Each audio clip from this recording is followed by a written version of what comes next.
यस पुनित अवसरमा सबभन्दा पहिला म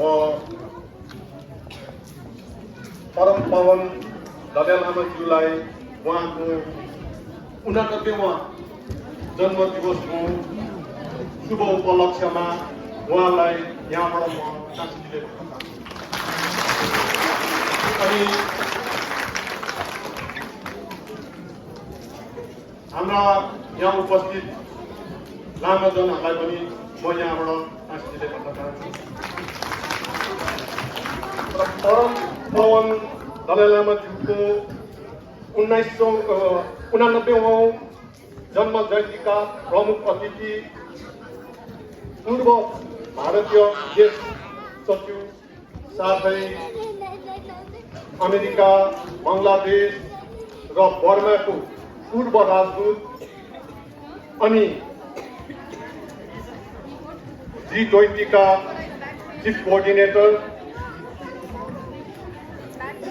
अनि दार्जिलिङ वेलफेयर सोसाइटी का अध्यक्ष श्रीमान हर्षवर्धन सिंहज्यू,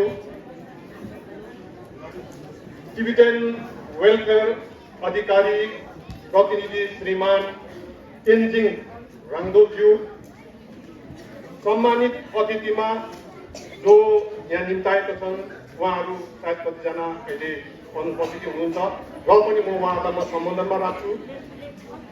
दार्जिलिङ नगरपालिकाका अध्यक्ष श्रीमान दिपेन ठकुरीज्यू, PWD का इंजीनियर श्रीमान आशीज्यू, भारत तिब्बत मैत्री संघ दार्जिलिङ शाखा का मूल सचिव श्रीमान युर्मेलाज्यू, सम्बोधा स्कूल का प्रिंसिपल मैडम अनि स्कूल का स्टाफ साथै स्कूल का विद्यार्थीहरू साथै अन्य विद्यालयबाट पाल्नु भएका प्रतिनिधिहरू साथै विभिन्न सङ्घ संस्थाका र विद्युतहरूबाट प्रतिनिधित्व गरी पाल्नु भएका महानुभावहरू अनि यहाँ उपस्थित सम्पूर्ण महानुभावहरू अनि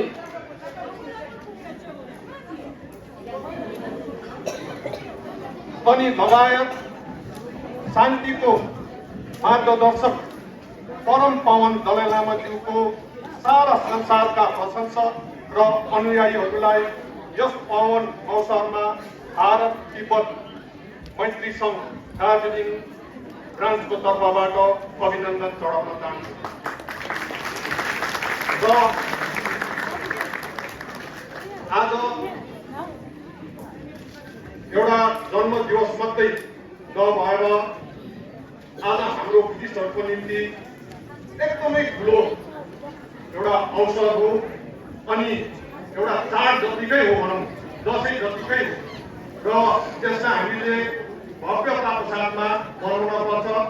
किनभने यसै पावन अवसरमा एसियाली बौद्ध शान्ति सम्मेलनले विश्वव्यापी करुणा दिवस अथवा युनिभर्सल डे अफ कम्पेसनको रूपमा प्रत्येक वर्ष मनाउने घोषणा गरेका हुनाले उहाँहरू सबैलाई म यहाँबाट अभिनन्दन अनि धन्यवाद चढाउन चाहन्छु।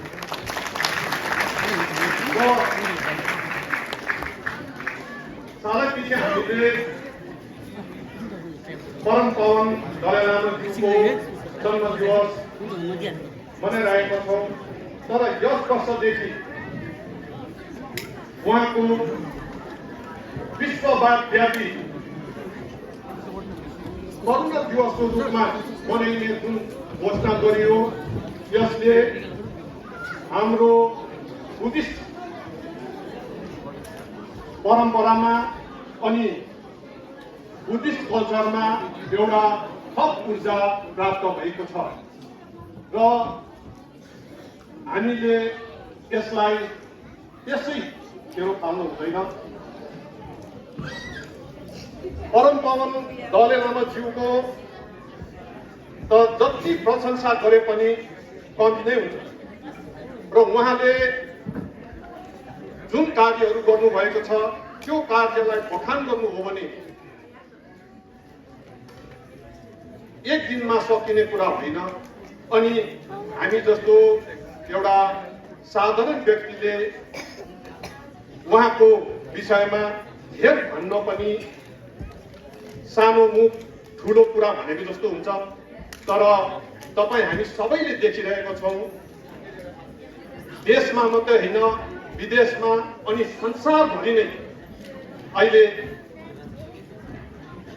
विश्वमा नै एक प्रकारले एउटा महामारी फैलिएको थियो भने अर्को तर्फमा अशान्ति फैलिएको छ। र यो महामारी र अशान्तिको बीचमा हामी जनसाधारण हामी त्यसै अन्यलमा परेको छौँ, हामी यसमा पिसिएका छौँ। र यसलाई कसरी संसारलाई शान्ति सुख र मैत्री भावना जगाउन सकिन्छ भन्ने कुरोहरू चाहिँ हाम्रा परम पवन दलाई लामाज्यूले नै उहाँको सन्देशबाट विश्वलाई नै चिनाउनु भएको छ। र हामीलाई चाहिँ गर्व लाग्ने कुरो के छ भने आज अरू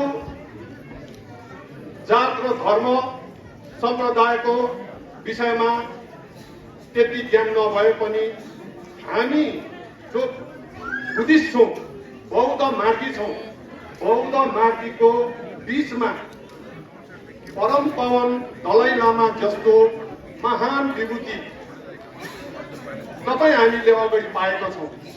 र यो भन्दा ठुलो गर्वको कुरो केही होइन। अनि यसलाई हामीले दलाई लामाज्यूलाई परम पवन दलाई लामाज्यूलाई हेरेर अनि यो एउटा बर्थडे सेलिब्रेसन सीमित रूपमा गरेर चाहिँ हामीले उहाँलाई कुनै सहयोग गरेको जस्तो मलाई त्यति भान हुँदैन। हामीले गर्नुपर्ने कार्यहरू पनि धेरै छन्। धर्मको कार्यमा परम दलाई लामा लागिरहनु भएको छ। यसरी नै अरू धर्मका गुरुहरू पनि यसै धर्मलाई संरक्षण र सम्वर्धनको निम्ति उहाँहरू अगाडि बढिरहनु भएको छ। दिन रात मेहनत गरिरहनु भएको छ। अनि उहाँहरूले जुन यो धर्मको विषय अनि शान्तिको मार्ग उहाँहरूले देखाइरहनु छ भने तपाईँ हामीले चाहिँ के गर्ने त? खालि गुम्बामा गएर खदा चढाएर भोग गरेर मेरो जीवन सफल बनाइदिनुहोस्, मेरो परिवारलाई सुख शान्ति राखिदिनुहोस् अनि मलाई चाहिँ धेरै धन दिनुहोस् भनेर खालि प्रार्थना मात्रै गर्ने हो कि तपाईँ र म पनि केही यो सन्देशलाई आफ्नो मनमा लिएर आत्मामा लिएर तपाईँ र मैले पनि कुनै सुकार्य राम्रो काम केही गरिराख्ने तपाईँहरूको पनि विचार छ भने म भारत तिब्बत मैत्री सङ्घ दार्जिलिङको तर्फबाट तपाईँहरूलाई आह्वान गर्छु, म रिक्वेस्ट गर्छु। अनि तपाईँहरू सबजनाले मैले भनेको विषय चिन्तन मनन गर्नुहोस् र यदि यो ठिक लाग्छ भनेदेखि तपाईँहरू जो पनि यहाँनिर उपस्थित हुनुहुन्छ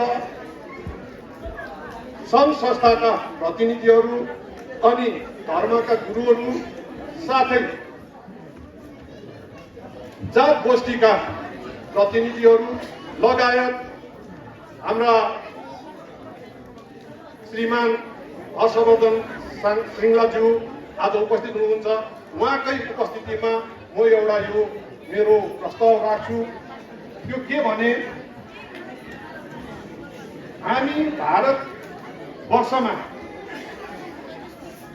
बौद्धहरू धेरै स्टेटमा धेरै राज्यमा बसोबासो गर्छौँ र कतिवटा राज्यमा हामीले हाम्रो धर्मको र हाम्रो कम्युनिटीको हाम्रो ल्याङ्ग्वेजको डोमिनेट हामीले देखेका छौँ। र जति अहिले लामो वनहरूले पनि हाम्रो यो छोएको भाषा पढ्नु हुँदैछ, भोट भाषा पढ्नु हुँदैछ। अनि हाम्रो नानीहरूले पनि यो भोट भाषालाई एकदमै राम्रो पाराले पढ्नुहुन्छ। कल्चर पनि त्यत्तिकै छ। अघि तपाईँले देखिहाल्नु हो, यहाँ कल्चर कति राम्रो नानीहरूले गरेर देखायो। यो सबै भोट भाषाको माध्यमबाट हो। तर अहिलेसम्म हाम्रो भारतवर्षमा अरू भाषाले भारतको 8औं अनुसूचीमा मान्यता पाएर उहाँहरूको भाषालाई संरक्षण गर्ने कार्य भएको छ भने हाम्रो भोट भाषालाई अहिलेसम्म हामीले भारतको 8औं अनुसूचीमा अन्तर्भुक्त गर्न सकेका छैनौँ। त्यसोस्ले म तपाईहरुलाई यहाँबाट बिन्ती सहित जति गण्यमान्य हुनुहुन्छ मभन्दा पढा लेखेका, जानेका, बुझेका र त्यो स्थानसम्म, त्यो जग्गासम्म पुर्याउन सक्ने क्षमतावान व्यक्तित्वहरू पनि तपाईहरुकोमा हुनुहुन्छ। उहाँहरू सबैलाई आह्वान गर्छु कि यो भोट भाषालाई भारतको 8औं अनुसूची 8 शेड्युलमा हामीले अन्तर्भुक्त गर्न सक्यौं भने यसमा हाम्रो जो नानीहरू अहिले पढ्दैछ अनि जसले ग्रेजुएट गर्यो, जसले डक्टरेट गर्नु चाहन्छ, उहाँहरूले पनि यो माध्यमबाट, यो भाषाबाट उहाँहरूले भारतमा गर्न सक्छ। अनि उहाँहरूले व्यापक रूपमा यो भाषाले व्यापक रूपमा प्रसार पाउँछ। त्यसको निम्ति चाहिँ यो भाषालाई 8 शेड्युलमा गाप्नु हो भने परम पवन दलाई लामाज्यूलाई रिक्वेस्ट गरेर हुँदैन। उहाँको आफ्नै स्थान छ, उहाँले गर्नुपर्ने कार्य अलग्गै छ। तर यो काम चाहिँ तपाईँ हामीले गर्नुपर्ने हो। र आज तपाईहरु संकल्प गर्नुहोस्, तपाईहरुले कसम खानुहोस् कि आजदेखि यो सम्बोटा स्कुलको प्राङ्गणबाट जुन हिज होलिनेस दलाई लामाज्यूको बर्थडेको दिनदेखि उता चाहिँ हामी यो विषयमा हामी लागि परौँ र यसलाई हामी सक्सेस गरेर छोडौँ भन्ने तपाईहरुले पनि संकल्प लिनुहोस्। यही मेरो रिक्वेस्ट छ। र यसमा म तपाईहरुलाई आह्वान गर्छु, आउने दिनमा हाम्रो यहाँनिर भारत तिब्बत मैत्री सङ्घको एउटा सभा राखिवरिकन हामी हाम्रो माध्यमबाट तपाईहरुलाई यथेप निमन्त्रणा दिन्छौँ र सबै सङ्घ संस्था लगायत व्यक्ति विशेष थिङ्क ट्याङ्कहरू जो हुनुहुन्छ यो बौद्ध धर्मको र भोट भाषाको विषयमा चासो राख्ने उहाँहरू सबैलाई हामी निमन्त्रणा गरेर यसमा एउटा कमिटी बनाएर यसलाई यहीँबाट नै सुरुवात गरेर यसलाई अन्तसम्म पुर्याउने म तपाईहरुलाई आह्वान गर्न चाहन्छु। र अन्तमा परम पवन दलाई लामाज्यू अमेरिकामा भइरहेको उहाँको स्वास्थ्य जाँचमा उहाँको सुस्वास्थ्य अनि दीर्घायुको कामना गर्दै ईश्वरप्रति प्रार्थना गर्दै मेरो यो 2 शब्द उहाँको चरण कमलमा अर्पित गर्न चाहन्छु। सबैलाई धन्यवाद।